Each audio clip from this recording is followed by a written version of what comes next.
നിങ്ങളുടെ favourite shows ഇനി ഒരിക്കലും മിസ്സാവില്ല. ഇപ്പോൾ C5 കാണും നിങ്ങളുടെ ഫേവറേറ്റ് ഷോസ് തികച്ചും സൗജന്യമായി. ഇങ്ങനെയൊന്നും അല്ല വേണ്ടത്. രാജു ഋതികയെ വിവാഹം ചെയ്തു.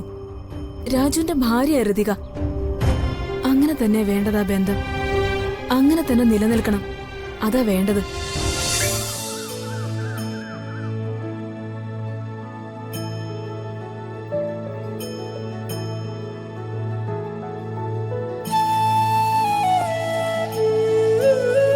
രാജു, ചായ.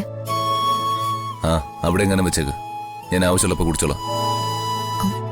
അപ്പോഴേക്കും ചായ തണുത്തു പോവില്ലേ? സാരമില്ല, എനിക്ക് തണുത്ത ചായ ഇഷ്ടം. ഞാൻ ചായ കൊണ്ടുവന്നതുകൊണ്ടാണോ ഇത്ര ദേഷ്യം? എനിക്ക് ആരോടും ഒരു ദേഷ്യമില്ല. എനിക്ക് ചായ ആവശ്യമുള്ളപ്പോ ഞാൻ അമ്മയോട് ചോദിക്കും. അതാ എന്റെ ശീലം. കഷ്ടമുണ്ട് കേട്ടോ രാജു. ഞാൻ രാജുവിന് വേണ്ടി ഉണ്ടാക്കിയ ചായ. ഞാൻ മാഡത്തിനോട് ചായ ചോദിച്ചോ? ഇല്ലല്ലോ. മാഡം ഉണ്ടാക്കിയ ചായ ആണെങ്കിൽ മാഡം കുടിച്ചോ. അപ്പൊ പ്രശ്നം തീരുമല്ലോ. രാജു, നീ എന്തിനാ രാവിലെ മോളോട് ദേഷ്യപ്പെടുന്നത്?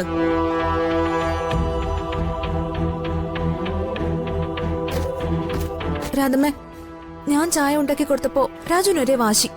ചായ ഇപ്പൊ കുടിക്കുന്നില്ലെന്ന്. അതെന്താടാ? ഋതിക മോൾ നിനക്ക് അന്യാണോ ചായ കൊണ്ടുവരുമ്പോ കുടിക്കാതിരിക്കാൻ? അല്ല പിന്നെ, ഇതൊക്കെ വീടുകളിൽ പതിവുള്ളതാ. രാവിലെ ഭാര്യമാര് ഭർത്താക്കന്മാർക്ക് ചായ കൊണ്ട് കൊടുക്കുന്നത്.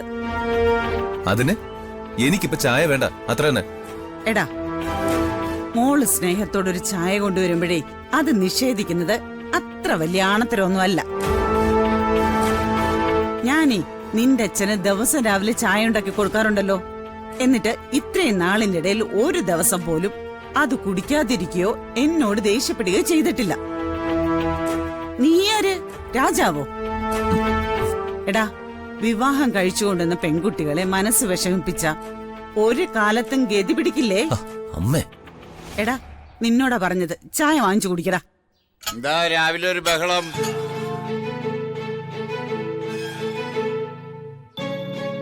ഋതിക മോളുടെ കൈ കൊണ്ടുണ്ടാക്കിയ ഒരു ചായ കൊണ്ട് കൊടുത്തപ്പോ അവന് ചായ വേണ്ട പോലും.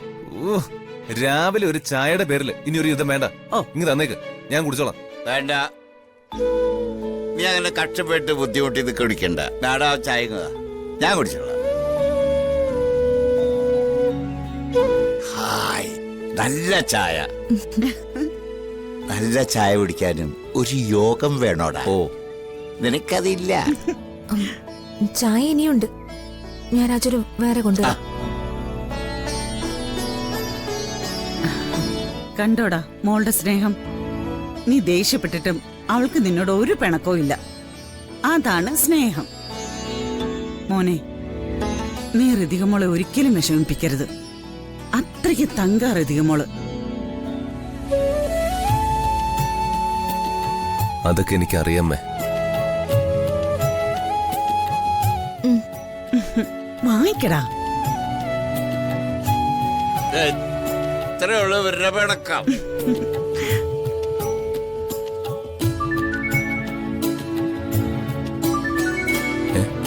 ശേഖരൻ സാറാണല്ലോ.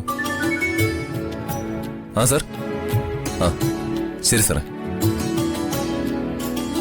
എന്താടാ, എന്തിനാ ശേഖരൻ സാർ വിളിച്ചേ? വർമ്മ സാറ് അത്യാവശ്യമായി ഡൽഹിക്ക് പോയെന്ന്. അവിടെ ഹൈക്കമാൻഡിന്റെ മീറ്റിംഗ് ഉണ്ടെന്ന്.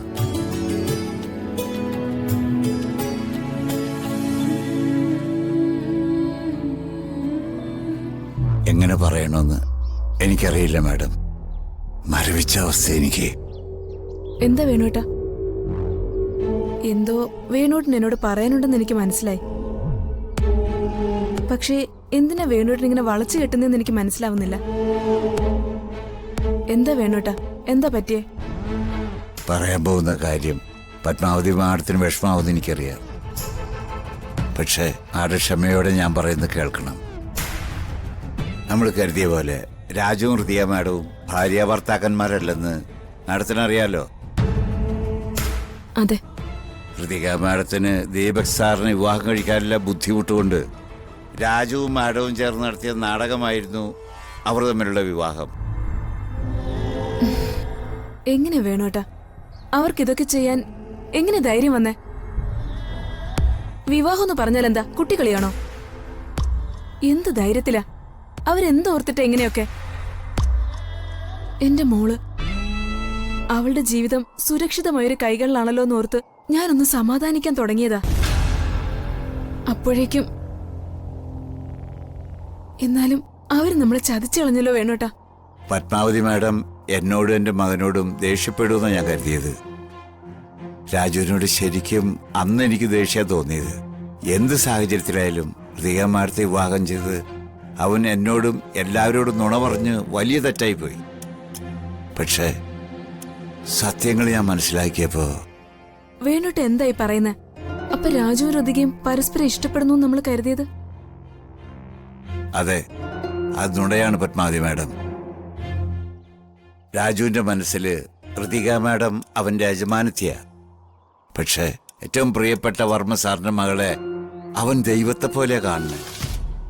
അവർ തമ്മില് നമ്മൾ കരുത പോലെ ഇഷ്ടമില്ല. താൽക്കാലികമായ ഒരു നിലനിൽപ്പിന് വേണ്ടി അവര്. വേണോട്ടൻ പറയുന്ന കേട്ടിട്ട് എനിക്ക് എന്റെ തല ചുറ്റുന്ന പോലെ തോന്നുവാ. അതൊക്കെ എന്റെ മകന്റെ തെറ്റാണെന്നാണ് എനിക്ക് തോന്നണേ. ഋതിക മാഡത്തിന് അവനോട് ഇഷ്ടമുണ്ട്. ഋതിക മാഡം അവൻ ഒരുപാട് ഇഷ്ടപ്പെടുന്നുണ്ടെന്നാണ് എനിക്ക് മനസ്സിലാക്കാൻ കഴിഞ്ഞത്. പക്ഷെ അവൻ, ഞാൻ പറഞ്ഞില്ലേ, വർമ്മ സാറിന്റെ മകളെ അവന്റെ യജമാനത്തിയായേ അവൻ കാണുന്നുള്ളൂ. എല്ലാം വർമ്മ സാറിനോട് തുറന്നു പറയാനുള്ള ശ്രമത്തിലാ രാജു. ഇല്ല വേണോട്ട, ഇങ്ങനെയൊന്നും അല്ല വേണ്ടത്. രാജു ഋതികയെ വിവാഹം ചെയ്തു. രാജുവിന്റെ ഭാര്യ ഋതിക. അങ്ങനെ തന്നെ വേണ്ടതാ ബന്ധം. അങ്ങനെ തന്നെ നിലനിൽക്കണം. അതാ വേണ്ടത്. ഇല്ല പത്മാവതി മാഡം, അവനൊരവസരം ഉണ്ടാക്കുക. എല്ലാം വർമ്മ സാറിനോട് അവൻ തുറന്നു പറയും. പാടില്ല. രാജുവിനോട് സംസാരിക്കണം. അവനെ എല്ലാം പറഞ്ഞ് മനസ്സിലാക്കണം. വേണോട്ടൻ രാജുവിനോട് സംസാരിച്ചിരുന്നോ? ഇല്ല മാഡം, വർമ്മ സാറിനോട് അവൻ സത്യം തുറന്നു പറയാൻ ശ്രമിച്ചപ്പോ ഞാൻ അറിയാതെ അവനെ തടഞ്ഞൊന്നല്ലാതെ അവനോട് ഇക്കാര്യത്തെക്കുറിച്ച് നേരിട്ട് സംസാരിച്ചിട്ടില്ല. സംസാരിക്കണം വേണോട്ട. ഋതികയുടെ ജീവിതം ഏറ്റവും സുരക്ഷിതമാവുന്നത് രാജുവിനോടൊപ്പമാണെന്ന് രാജു മനസ്സിലാക്കണം. അവന്റെ മനസ്സിലുള്ളത് പോലെ യജമാന ഭക്തി മാത്രമല്ല, എന്റെ മകളെ വിവാഹം കഴിക്കാനും അവൻ യോഗ്യനാണെന്ന് പറഞ്ഞ് മനസ്സിലാക്കണം. നമ്മൾ ആര് പറഞ്ഞാലും അവൻ കേൾക്കുന്നു തോന്നണില്ല മാഡം. അങ്ങനെ പറഞ്ഞിട്ട് കാര്യമില്ല വേണുവേട്ടാ. നമുക്ക് അവനോട് സംസാരിക്കാം. അറിയേണ്ട കഥകളൊക്കെ അവൻ അറിയേണ്ട സമയമായെന്ന് എനിക്ക് തോന്നുന്നു. എന്റെ ജീവിതത്തിൽ നടന്നത് ഋതിക മോളുടെ ജീവിതത്തിൽ ആവർത്തിക്കാൻ പാടില്ല.